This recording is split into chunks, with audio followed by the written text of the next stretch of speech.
So once we have our bowl recentered and locked down with our worms, we're going to take our large loop tool, and I'm establishing my foot ring here. So I have this tool straight up and down, and I'm holding it with both hands. So if it does tend to chatter, I've got a little more control.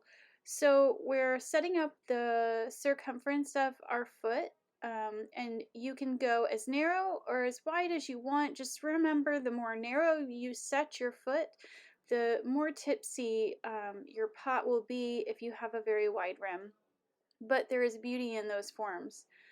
Um, and then once you have your foot ring established, you're going to switch your loop tool to an angle pointed downwards, and you're going to round out the exterior of that bowl. And then one other thing I would like to mention is when you're rounding out this bowl, since it is ovaled, you're gonna want to let the bottom tip of your tool kind of float a little bit elevated off the pot, because if you have it straight on that pot, you're gonna dig into where you made your oval sides. So you can see that I kind of float the tool just a little bit at the bottom.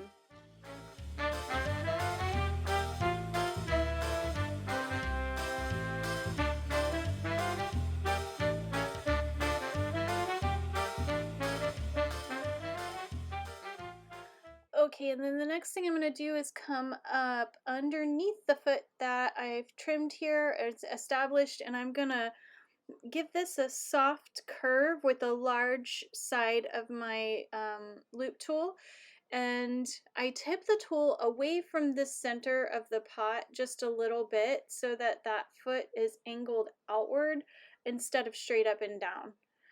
So depending on how you angle your tools is how the look of the foot ends up in the end.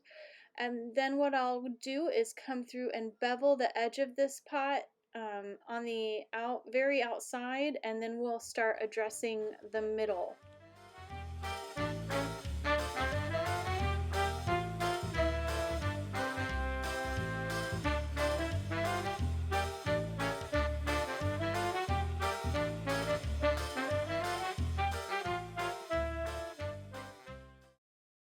Okay, so now what we're going to do is start with just a little notch.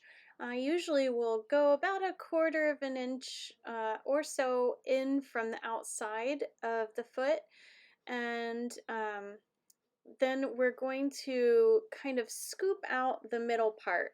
So when you're scooping out the middle part, you want to hold your wrist that's holding the tool up a little bit. So kind of flick your wrist as if you were sort of pointing at something on the ground, and that would be the position that you want to be, so that the neck of your tool's not hitting the outside of your foot ring. And you're going to just scoop it out. You move slowly towards center and stop when you hit the center point.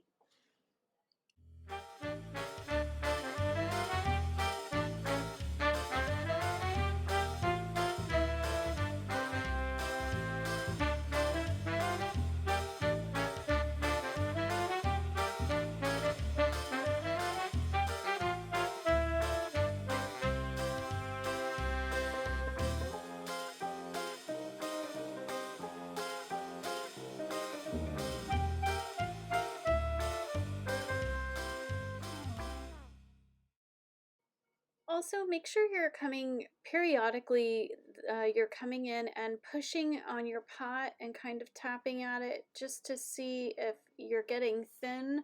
I call it the ripe fruit test. So if you kind of push on the pot and it's spongy or springy, it's either too wet to trim or your wall is getting thin and you don't want to trim anymore. If you've got resistance and it feels pretty solid, then you're probably okay to continue trimming. And then our last move here is to come through with a clean rib and finish everything out. I'm kind of deleting those tool marks that I made, bringing a little bit of that touch back in. And then also I'll do the interior of that foot, and it helps recompress everything as well.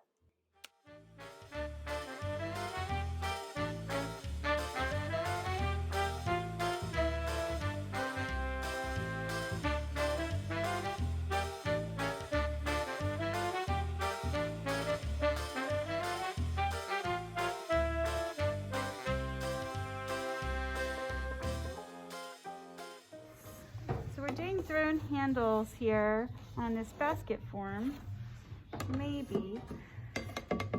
So when you're undercutting hollow forms, you want to do that by just taking your knife tool and sliding it underneath at the base, and then you're gonna take your wheel and spin it. It's best if you have the wheel in neutral so that it spins easily without working against the belts of the motor, or you can just spin it in the direction that it's going. So for me, this is in neutral, but if I had it toggle pointed down, that means I can spin it going counterclockwise. You can treat these just like banding wheels, just please don't spin them against the motor. So we're gonna slide this underneath, and then I'm gonna spin as I turn and hold this knife right against the wheel head and bat there.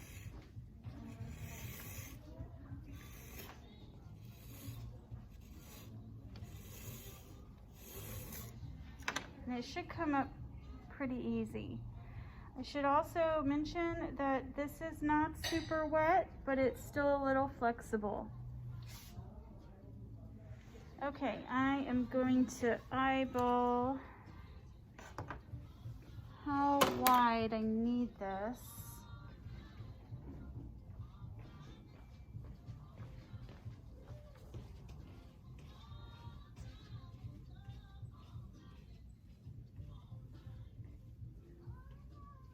So I know that if the rim is from here to here, that it needs to be a little wider than half for that handle to fit.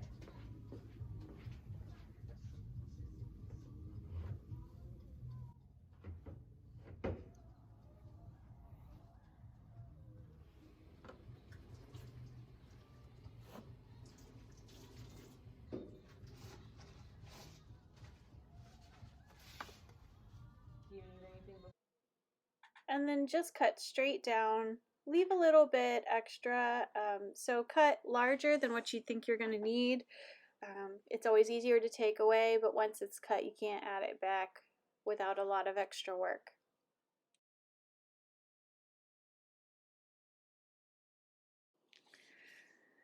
So I cut it a little bit larger than what I thought I needed, and what I'm fixing to do here is to put this on top of the basket and then make some adjustments on the height of this handle because it is too big for the basket. But now here's where I'm going to come in and sort of finagle, shorten, shape, and also clean up the edge that was initially attached to the bat.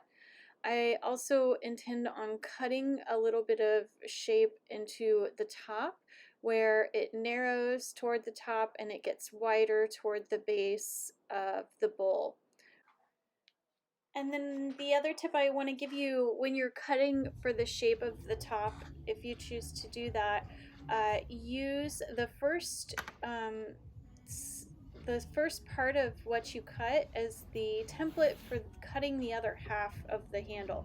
So you'll see here I'm about to make kind of a U shape, and then I'm going to take that U shape that I cut off the rim and flip this handle over and trace that same shape on the opposite side so that they are as close as I can get them to being symmetrical.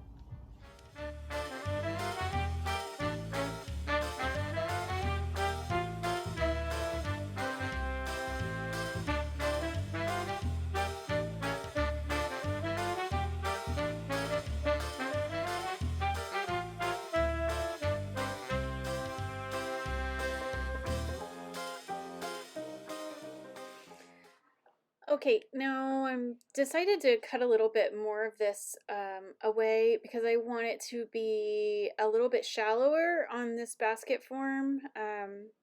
And then ultimately, what I'm going to do is come through with my fingers and kind of pinch these edges so they don't look quite so square and cut. And then I'm gonna also pinch the edge where the rim attaches to the handle, and I'm gonna kind of pre-form and pre-fashion that before I slip and score it on.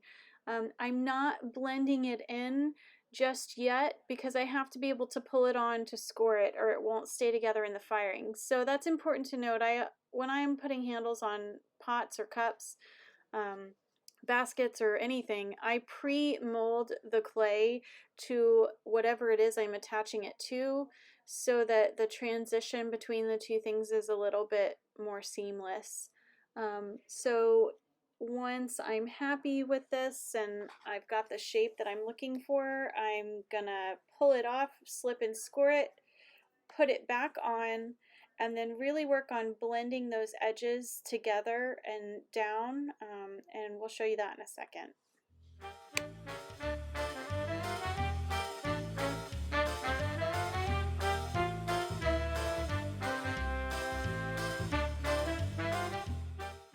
Alrighty, so once you've got the shape of your handle that's semi-molded to your rim and your heart is dancing with deers and buttercups in the garden, you are going to mark where the attachment is going to be on the rim of your basket. So I'm marking the outside and the inside, and then also each side of the handle, and that way I know where to score.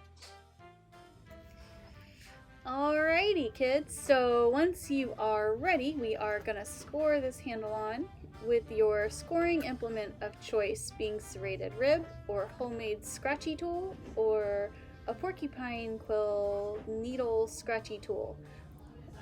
Whatever is going to work for you. And you're going to score the handle and the rim, and use a little bit of water or slip and get those babies attached.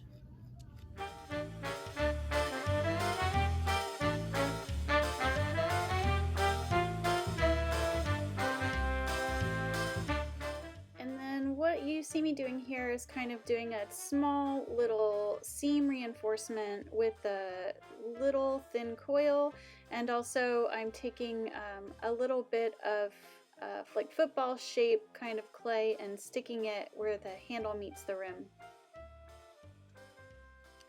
Smooth everything down with your rib, and then we'll talk about the sides of the handle.